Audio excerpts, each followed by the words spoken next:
Welcome to the Fast Leader Podcast, where we explore convenient yet effective shortcuts that will help you get ahead and move forward faster by becoming a better leader.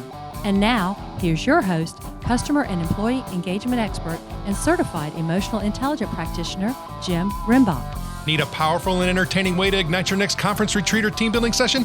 My keynotes don't include magic, but they do have the power to help your attendees take a leap forward by putting emotional intelligence into their employee engagement, and customer-centric leadership practices. So bring the infotainment creativity of the Fast Leader Show to your next event, and I'll help your attendees get over the hump now. Go to beyondmorale.com/speaking to learn more. Okay, Fast Leader Legion, today I'm excited because the person who I have on the show today, when I met her, her feistiness is just something I had to actually share with you. Dayna Steele was born and raised in Houston, Texas with her younger brother, Scooter. Dayna actually chronicled her mother's journey with Alzheimer's in the book Surviving Alzheimer's with Friends, Facebook, and a Really Big Glass of Wine. Beyond being an author, Dayna has been on a microphone and a stage for the majority of her life. She worked with the world's greatest rock stars as a Hall of Fame rock radio personality and now presents those true stories and valuable lessons learned to business audiences across the country.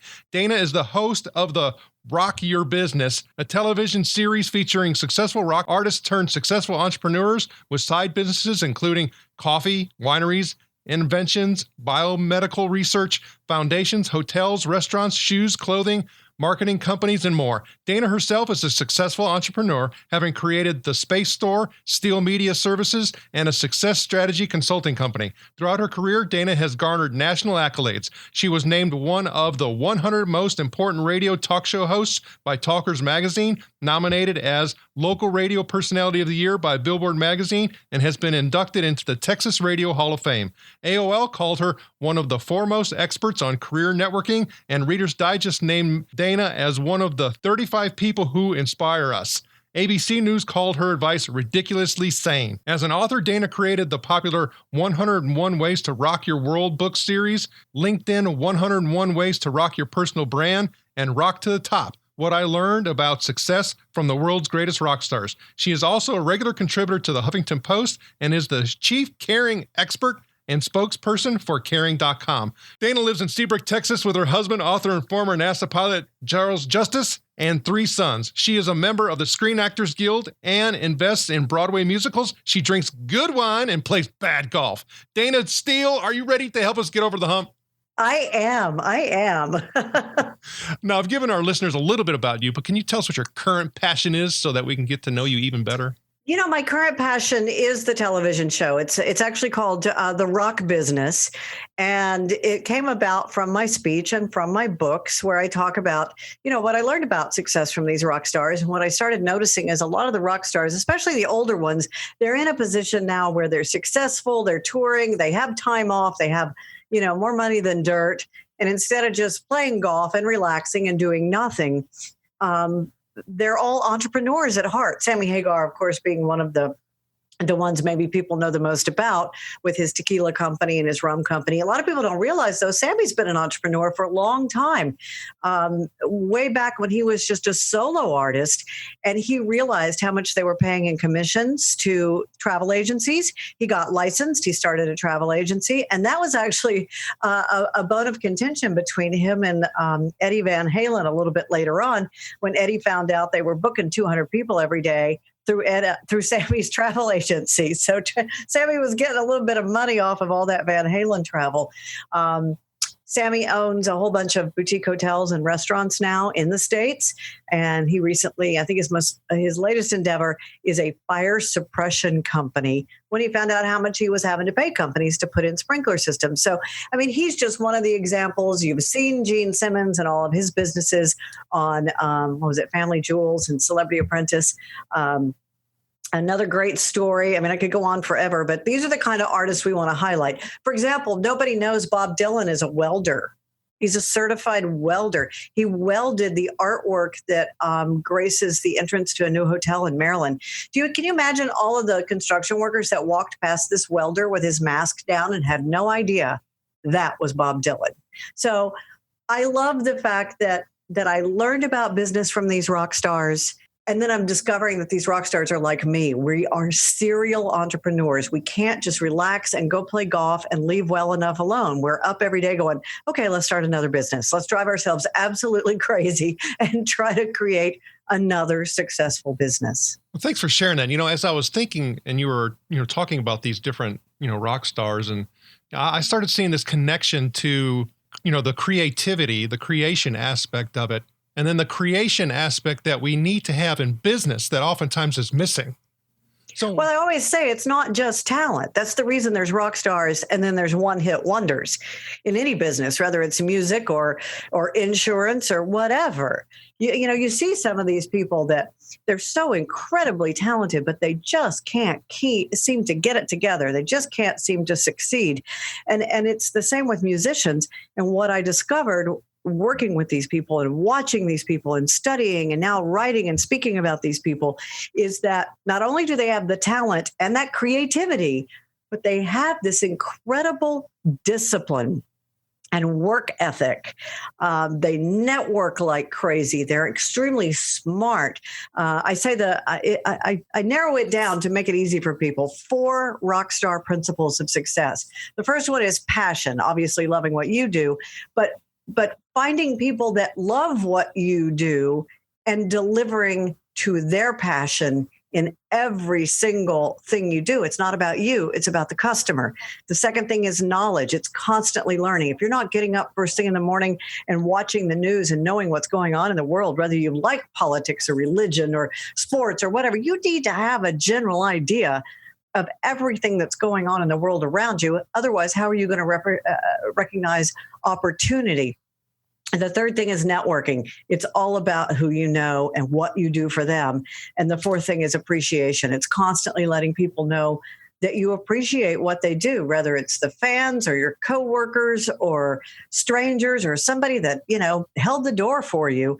None of us get to where we are without help. So you need to appreciate it. Thanks for sharing that. I mean, those are really good points. And also, too, when you started mentioning the part about, customers and, focus. Now, I have a friend of mine, who's a recorded musician as well. And he shared with me, because I really didn't know the business very well, but he said, I don't write my music for me. He goes, I'm writing my music for my audience. And so when you think about business and these businesses, it would seem to be that having that focus and that background in doing things for others, meaning writing music and the creative piece and owning businesses, that they would bring that to their businesses, and then therefore they would be more successful than maybe organizations that were already in place. It's like, for example, if you want to raise or a promotion, don't go in and tell your boss, your manager, how great you are and how much you deserve it and me. Go in there with your facts and figures and say, I increased the company's business. I increased the bottom line. If I was doing this instead of this, it would make this much more profit. Let people know what's in it for them. One of the greatest phone calls I ever got, having a husband who flew for NASA. I've been around a lot of the astronauts for a long, long time. Alan Bean, the fourth man to walk on the moon. Alan's a character and a half, and he talks like this. He talks really fast. He spits it out. I remember it was about 5 years ago on Christmas Eve. I got a message from a number I didn't recognize, and I went back and read the message. Listened to the message, and it was like, Dayna, Alan Bean, read your book, love it, doing everything you say, I love it. Except looked at your videos on your website, hate them, call me, I'll tell you why. Click. That's another thing. Alan never says goodbye. He just hangs up. You don't know if you've offended him or what. He just hangs up. It's the fourth man who walked on the moon. I'm curious. So I called Alan, and he said something that reminded me of something a program director had told me years ago. Alan said, when you say the word I too much, you don't talk to the audience about you. What this will do for your business, what you can be doing. He said, when I learned to make my moon stories their moon stories, I became a much better speaker and a speaker in demand. And it made me think back to something a program director had said to me years ago, which I credit all of my radio success with, because I didn't do a weather forecast any different than anybody else. I didn't play Stairway to Heaven and Freebird any different than anybody else, but I spoke differently on the radio than every other DJ on the air. And it was because of what I was taught. It doesn't matter how many people are listening to you, and this applies to an audience or a meeting as well. It doesn't matter how many people are listening to you. Everybody has one set of ears and one heart and one soul and one brain, and everybody wants to think you're talking to them. So when I would say things like, it's really hot in the studio today, or how are all of you? This program director would hotline me immediately and say, you just broke the connection. You just broke the connection. And I try to remember that now when I'm on stage. I speak as if I'm speaking to one person sitting right next to me, maybe in a living room, having a conversation. And that's how I was taught to speak on the radio. And, in your ads, in your marketing, I get up every morning and do the daily success tip. I don't know why I didn't name it weekly success tip. That would have been a lot easier. But in everything you do, let people know what it's going to do for them. It's going to make them richer. It's going to make them happier. It's going to make them sexier. They're going to get lucky. Their family's going to be happy. Their wife's going to be happy. Their husband. What's in it for them? I think what you just said right there is something that I've been contending with a particular client of mine that is in the telecommunications and space and for contact center. They build, omni-channel platforms. And so the marketing people go to the tech people and ask them about what are the things that they should be saying about the particular products. And of course they're saying features, benefits. Features, benefits do not talk to the person. Is it going to work? Is it going to make my day easier?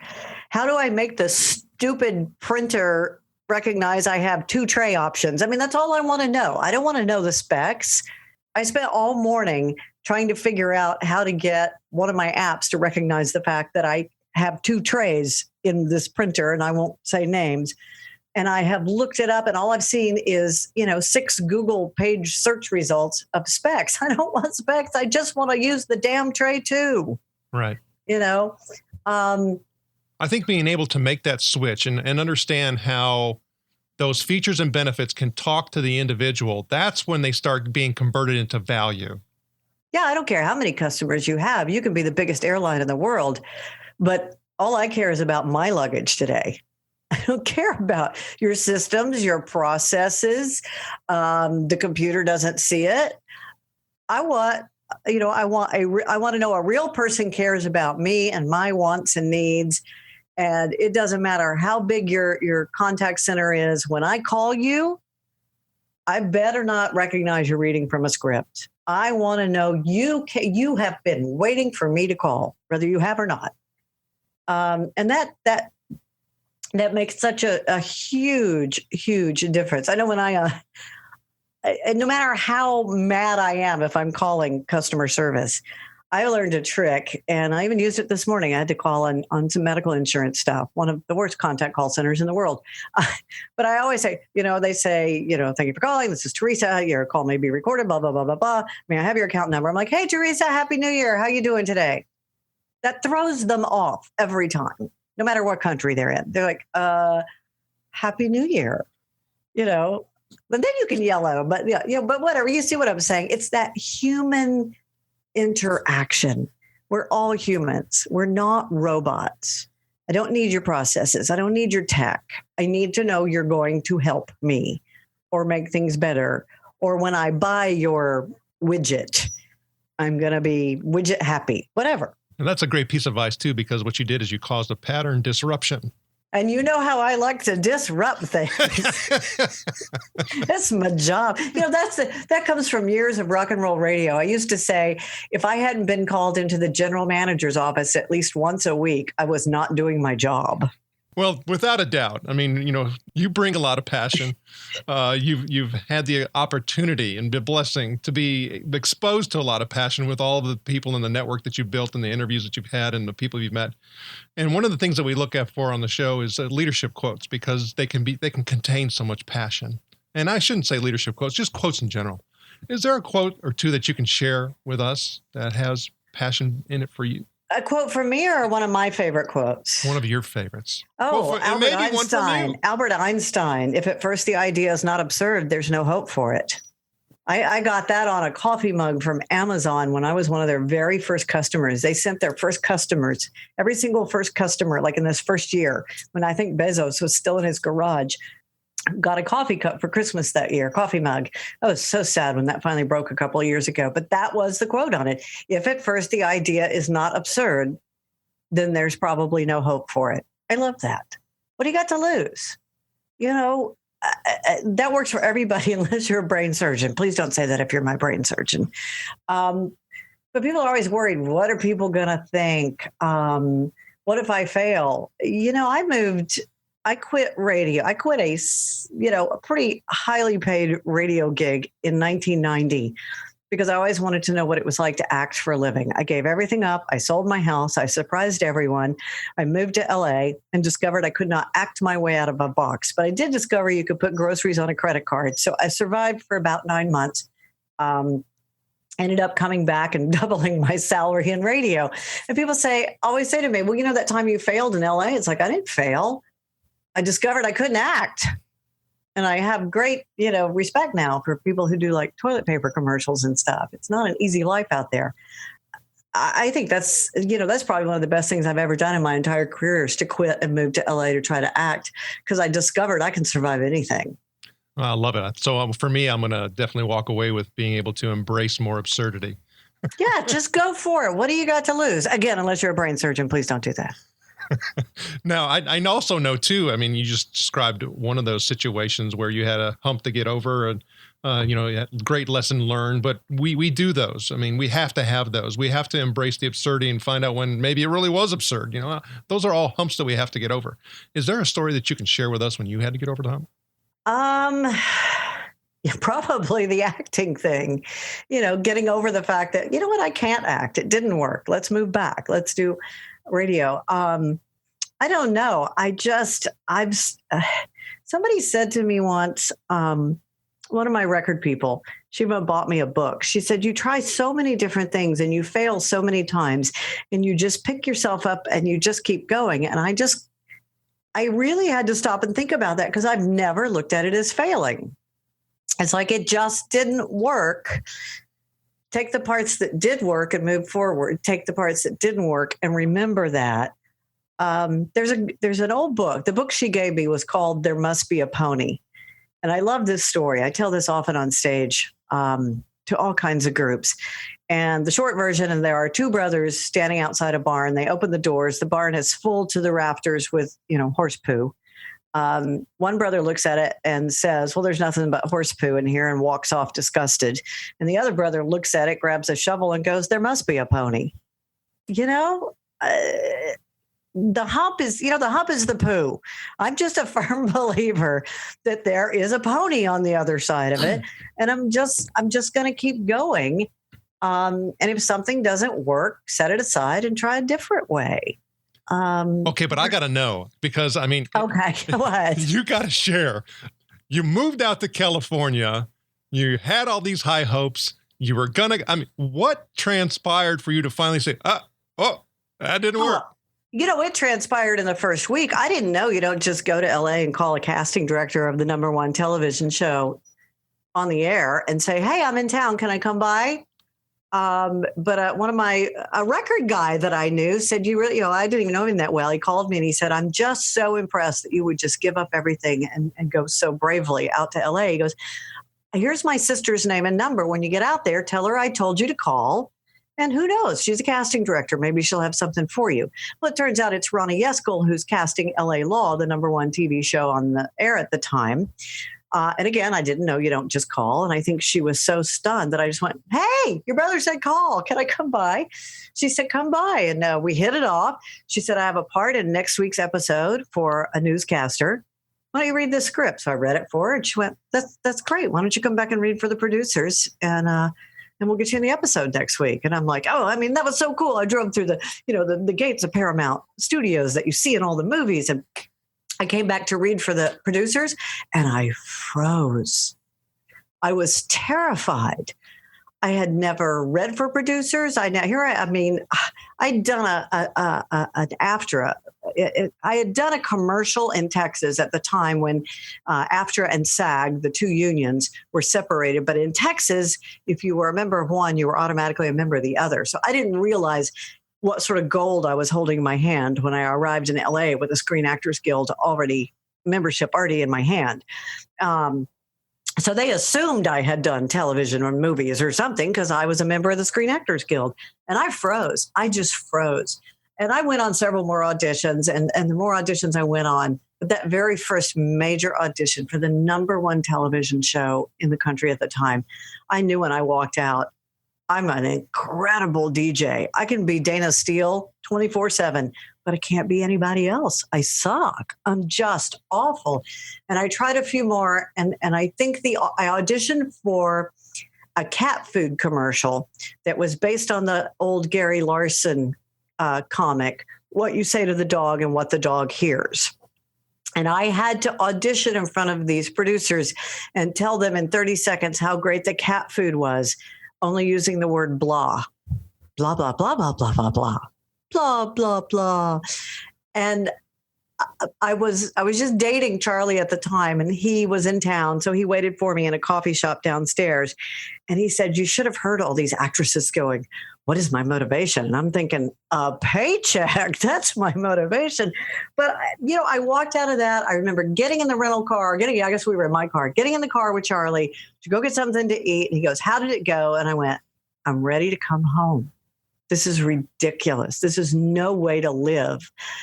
If I loved it, it would be worth it. It was like when I took flying lessons. I had these visions of being Angelina Jolie getting out of my private plane. At which point my pilot husband said, she looks good taking the trash out, right? You will get nothing this week, sir. But it's like I took for flying lessons until the guy said, you're ready to solo. And I said, no, I'm not. No, I'm not. I don't have the passion. I don't feel the confidence. It's not there. So that was a hump I didn't get over. And I, you just listen to your heart, listen to your soul. If something's working or not. Thank you for sharing. So I know, we talked about, I had the opportunity to see you, keynote at the ICMI Contact Center conference. And that's where, we were able to connect and set up the interview for this show. And I'm blessed. Which, by the way, I love all the people I meet at that conference. Everybody is just so, I don't know. It's just always I've been very fortunate to keynote that conference twice now. And they just keep having me back, and I love them for it. So, yeah, I've had the opportunity to go to a couple different industry types of events, talk to people who actually put on those types of events. And some of them work within a couple different industries. And they always say, I love doing the customer care events because the people are just so wonderful. Well, how can you be in a customer care event and not care? If you're in the customer care industry and you don't care, it's probably time to go, I don't know, act in LA or something. I don't know. Toilet paper commercials are calling. Yeah. Go do a toilet paper commercial. Yeah. If you're in the there's my quote. If you're in customer care industry and you don't care, get out now. Definitely. So I know you have a lot of things going on. You talked about the TV show. You talked about, of course, your speaking and your media work. Mm-hmm. I mean, there are a lot, your family. I mean, there's a whole lot of things that you have going on. But if you were to look at one goal, what would it be? To get the rock business on network television, and we're in negotiation, so I can't say the network, but it's a network that does a lot of really fun, cool business shows, and it would just fit in that network so incredibly perfectly. But it's a long process, and I'm not very patient. Not only am I feisty, I'm let's go. It's like, let's go. And television doesn't work that way. So I'm having to learn a lot of yoga breaths when I speak to agents and Hollywood people. And I'm learning. I'm trying. I'm about to jump out of my skin. But that's my number one goal, is to get the rock business season 1, 8 episodes on network television this year. And the Fast Leader Legion wishes you the very best. Now, before we move on, let's get a quick word from our sponsor. The The number one thing that contributes to customer loyalty is emotions. So move onward and upward faster by gaining significantly deeper insight and understanding of your customer journey and personas with emotional intelligence. With your empathy mapping workshop, you'll learn how to evoke and influence the right customer emotions that generate improved customer loyalty and reduce your cost to operate. Get over your emotional hump now by going to empathymapping.com to learn more. All right, here we go, Fast Leader listeners. It's time for the Hump Day Hoedown. Okay, Dayna, the Hump Day Hoedown is the part of our show where you give us good insights fast. So I'm going to ask you several questions, and your job is to give us robust, yet rapid responses that are going to help us move onward and upward faster. Dayna Steele, are you ready to hoe down? No pressure. Yeah, go. All right, so what do you think is holding you back from being an even better leader today? Wine. What is the best leadership advice you have ever received? Always fight naked. What is one of your secrets that you believe contributes to your success? Wine. What do you feel is one of your best tools that helps you lead in business or life? My husband, Charlie. And what would be one book, and it could be from any genre, that you'd recommend to our listeners? Who Moved My Cheese? Okay, Fast Leader listeners, you can find links to that and other bonus information from today's show by going to fastleader.net/Dayna Steele. Okay, Dayna, this is my last Hump Day Hoedown question.